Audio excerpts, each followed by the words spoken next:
Alors, Bezrat Hashem, le Zohar de ce matin. Le Zohar de ce matin, vraiment, il parle de choses, qu'on dit, ésotériques, élevées, spirituellement. C'est pas un Zohar facile. Alors, le Zohar, il pose une question. La question, elle sera facile à comprendre. Le Zohar, il pose une question, il dit, chaque jour, on lit le Shema. D'accord? Shema Israël. Adonai Eloheinu, Adonai Echad. Baruch, Shem, Kevod Malchuto, L'Olam Vaed. Okay? Il dit, Shema Israël, Adonai Eloheinu, Adonai Echad. Combien de fois il y avait le nom de Dieu dans ce passage? 3 fois. Hashem, Elokeinu, Hashem. Qu'est-ce que le mot qui suit après le dernier mot d'Hashem? Echad. Dit le Zohar, je comprends pas. Il dit, tu m'as dit, Echad, Hashem est unique. Il y avait 3 noms de Dieu dans ce verset, de ce passage. Dans ce verset, il y avait 3 noms de Dieu. Et tu viens de dire juste après, Echad. Alors normalement, il fallait avoir qu'un nom d'Hachem, pas 3. Comment ça se fait qu'il y a 3? Tlat Shemahan. Ken? Alors il te dit ici, Becheziona, Deruach Kucha, Itiada. Ça c'est quelque chose, un grand secret. Et ça c'est quelque chose qui est très élevé comme secret. Veinun Bechizou de Ena Setima. Ça s'appelle le niveau, l'œil fermé. Il y a l'œil ouvert, il y a l'œil fermé. Ena Pekicha. Regardez, Rosh Hashanah, on mange toutes sortes de simanim. Il y en a qui mangent Rosh Hashanah, dans la tête du poisson, ils mangent l'œil. Pourquoi? Parce qu'ils disent qu'on fait toutes sortes de simanim, le poisson ne ferme jamais les yeux. On demande à Hachem, veille sur nous depuis le début de l'année jusqu'à la fin, sans fermer les yeux. Iné lo yanum velo ishan, shomer Israël. Hachem ne ferme jamais les yeux. Alors le signe pour ça, c'est de manger l'œil de poisson, rien que le croquer un peu. Tu ne veux pas le manger parce que c'est une boule. À l'intérieur, c'est une boule qui est un peu dure. Tu le croques un peu pour faire le siman. Dieu veille sur nous. Et que l'œil ne soit pas fermé. Il y a dans le ciel un endroit qui s'appelle Ena Pekicha, l'œil ouvert, qui ne se ferme jamais. Mais apparemment, le Zohar dit, il y a l'autre côté qui s'appelle Ena Setima, un œil fermé. Ça ne veut pas dire que Dieu ne veille pas, Chaz v'Shalom, mais c'est un endroit qui s'appelle comme ça. Maintenant, il dit ici le Zohar.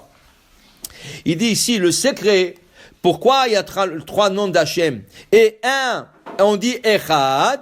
Alors il dit, viens, je t'enseigne quelque chose, dit le Rabbi Shimon bar Yochai. Quand tu parles, qu'est-ce qui sort de ta bouche? Kol, une voix. La voix sort de ta bouche. Mais il dit cette voix, elle est composée de 3 éléments. Elle est composée de Esh, Ruach Umayim, feu, vent et l'eau. Feu, le vent, l'air qui sort de ta bouche, qu'est-ce qu'il est? Chaud ou froid? Chaud. Quand tu sors dehors, il fait froid, qu'est-ce que tu vois sortir de ta bouche? De la fumée. Pourquoi? Parce que c'est de l'air chaud qui rencontre l'air froid et ça fait de la fumée. Alors, il dit l'air qui sort de ta bouche est chaud. Cette chaleur, on appelle Esh, le feu. Aussi, de ta bouche, ça sort sous forme de l'air. Okay? Zerouach. C'est du vent.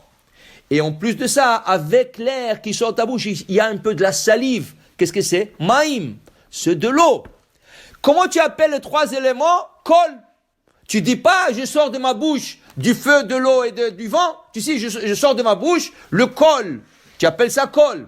Il dit ici la même chose. Les 3 éléments, les 3 noms d'Hachem dans le Kriyat Shema, Hachem, Elokeinu, Hachem, les 3, ils sont Echad. Comme la voix s'appelle Kol, une voix, mais elle est composée de 3 choses. Ainsi, dans le chemin, le tikkun, l'élévation spirituelle qui se fait le chemin, ça prend 3 noms, Hachem, Elokeinu, Hachem, et le 3, c'est Echad. Maintenant, tu comprends. Nous, on dit sur le sens simple. Qu'est-ce qu'on dit sur le sens simple? Shema Israël. Écoutez Israël, la son d'Israël. Hachem Elokeinu. Hachem, c'est notre Dieu. Hachem Echad. Mais au niveau spirituel, si tu fais attention, Hachem Elokeinu, Hachem Echad. Tu es en train de dire qu'il y a 3 noms d'Hachem et ces 3 noms font un seul. Ça, c'était notre explication. Pourquoi on dit Echad? Pas seulement pour dire qu'Hachem est unique, pour dire que les 3 noms dont on a mentionné dans le schéma sont un seul niveau dans la spiritualité. Ken? Alors il dit ici, Vedai hu kol David banash bichuda, et ça c'est la voix qui sort de ta bouche bichud. Maintenant, dans la voix, il y aura des moments où il faudra lever la voix, il y aura des moments où il faudra baisser la voix. Par exemple, dans le chemin même, quand tu arrives, Vechara, Dieu s'énervera contre vous, chas v'shalom. Il bloquera le ciel, il n'y aura plus de pluie, tout ça. Ça, quand on arrive à ce passage, on baisse la voix. On ne mute pas la voix. Tu baisses, tu t'es pas mute. Ça veut dire, tu enlèves pas la voix. Au contraire, il faut la faire dans un niveau que si tu aurais lu un Sefer Torah, que le Kaal serait capable de t'entendre. Est-ce que le Chazan, quand il lit la paracha de Devarim et il lit le Shema, quand il arrive à Hara, à Fatna Bachem, est-ce qu'il mue non? Il doit lire une voix plus basse, mais il faut qu'on l'entende. Il faut qu'on s'acquitte avec lui. Ken? Alors, ça c'est une chose. Deuxième chose, Ken, il y a des moments quand tu fais la Hamida, tu ne peux pas lever la voix. La Hamida doit faire presque en silence. Il faut articuler, mais il a fait la fois presque en silence. Ça c'est une chose. Après, il y a des choses qu'il faut faire à haute voix. Bracha. Quand tu fais une bracha, Boré Adama, Shakone Ambidvaro, Moti, tu dois la faire à haute voix pour que le gens t'entendent et ils répondent Amen. Alors la voix, il y a des niveaux où il faut lever la voix, il y a des niveaux où il faut baisser la voix. Et tout ça, Yehuda de Kula, mais en sofa de Kula, Baikol Avid Banit Lata Inun Chad. Et ça, c'est une Yehud qui se fait. Et avec la voix, tu feras aussi le Yehud. Pour ces trois noms qu'on vient de mentionner, Hashem, Elokeinu, Hashem, il faut le faire à haute voix. Ça veut dire que quand on fait le schéma, il faut le faire à haute voix. Baruch Adonai Le'olam, Amen ve Amen. Rabbi Chaneka Omer.